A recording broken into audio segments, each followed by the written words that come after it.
লেভেলটা অনেকটাই বেশি, এর জন্য আরও বেশি ভালো লাগছে।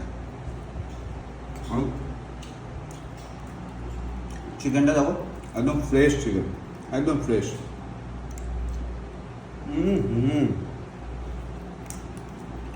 আর চিকেনের ঝোলের সাথে চিকেনটা মাখিয়ে নিয়ে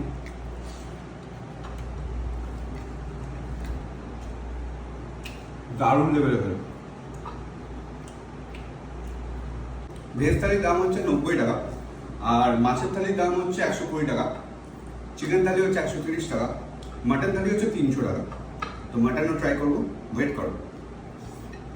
নেক্সট যে আইটেমটা ট্রাই করবো সেটা হচ্ছে কাতলা মাছ। ও হো, কাতলা মাছের পেটিটা দেখেছো বস, এরকম বড় সাইজের পেটি থাকবে, সাথে একটু ঝোল নিই। হা হা হা, ও হো হো, ঝোলটা দিই, খাওয়া যাক।